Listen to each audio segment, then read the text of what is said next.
Draft submission on health drinking water amendment bill. This is,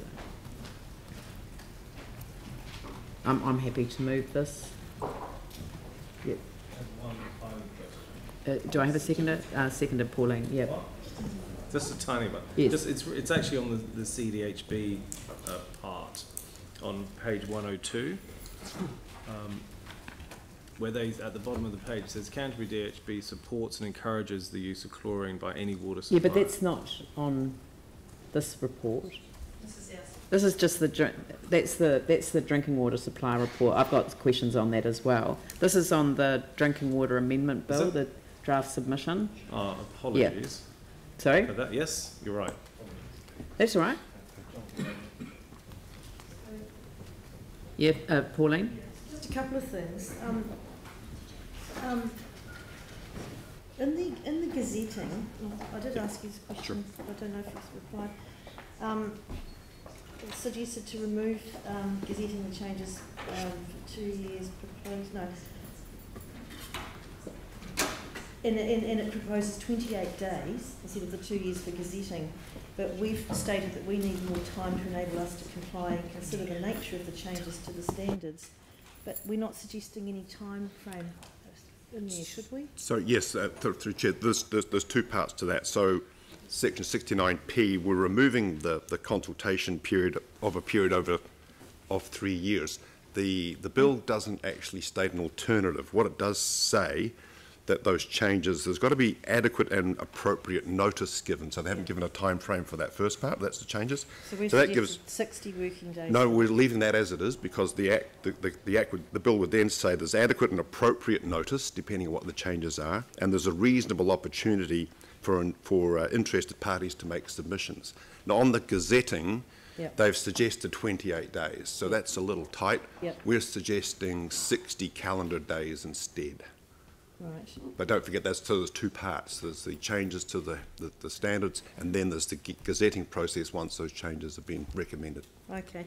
And I'm just wondering if we just wanted to highlight that we haven't made mention of it, and one of the aims of the amendment is to improve the effectiveness and efficiency of the drinking water component of the Health Act 1956, and this is the piece I think we may want to focus on, without materially affecting any party or imposing new or additional costs.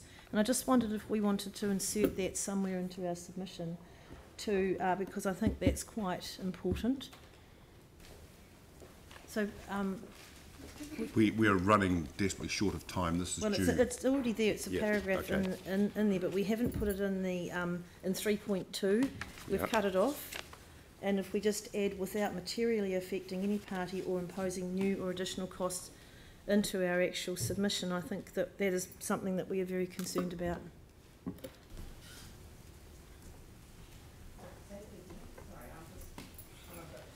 So 3.2 is taken from the Act. Yep. 3.2 on the submission. In our context, point 3 on page 69. And in the Act it says it's aiming to improve the effectiveness and efficiency of the drinking water component of the Health Act 1956 without materially affecting any party or imposing new or additional costs. That's the aim. So I'm thinking we should put that into our actual submission somewhere, noting that we note that the aim is that. Yep. Better in than out. Okay. So you just want to reinforce within the submission. It's reinforcing that. Adding that it's sentence, their words, those extra words. Well, maybe if you just add a sentence to the introduction, one, where it says Christchurch City Council thanks the Select Committee for the opportunity to provide comment on the Health Drinking Water Amendment Bill, which has the primary aim of, and just write in the aim of the. Yes. So improving effectiveness and efficiency, etc. Yeah, that's doable. Okay. And that's straight off their site. Yeah. So is this, are people good to delegate it to me or my nominee? Because I mean, most of this is actually just technical stuff, and it may well be that a staff member would be better to make the submission. I did want us to make a submission just to reinforce the differences between Christchurch and Havelock North, yet again, for another opportunity to restate the significant differences between us, just to reinforce that a one-size-fits-all solution for Christchurch, for the country, is not good. Yeah. Leanne, and just the other point that we highlighted was we're concerned about removing the requirement of the drinking water assessors to have international accreditation. But that's going to be challenging too. I mean, I support that, but because there's a real lack of trained drinking water assessors. Yes, and there's actually lack of training for the assessors, so training, yeah. So that's another piece of work. Would it be worthwhile just adding in a phrase that we support the provision of additional training opportunities? Yes, this might be good, yeah. You know, because, I mean, you don't solve the problem by taking away the one criteria that you have to actually establish safe drinking water. Best practice. Yeah. Okay. Yanni. Well, I just think, given the significance of this, that you should definitely be, along with the chair of ITI, actually appearing on behalf of council at the select committee hearings. I think this is a really, really important issue. Yeah, it's an important issue, but it's, you know, this bill isn't the issue. Well, there's some stuff in here that's pretty alarming, and, you know, I think, given the issues that we're facing with water, that it would be more than appropriate at a governance level that we send you and the chair of the committee.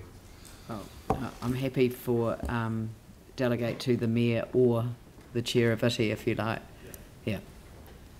Okay, so rather than her nominee, is that okay if we move it and second it then? It's fine, or nominee, because what if some reason the chair couldn't make it? Yeah. Then you'd have to nominate. So, but you're most likely to nominate the chair. Are you still thinking we just delegate it to staff? Or just put or the chair of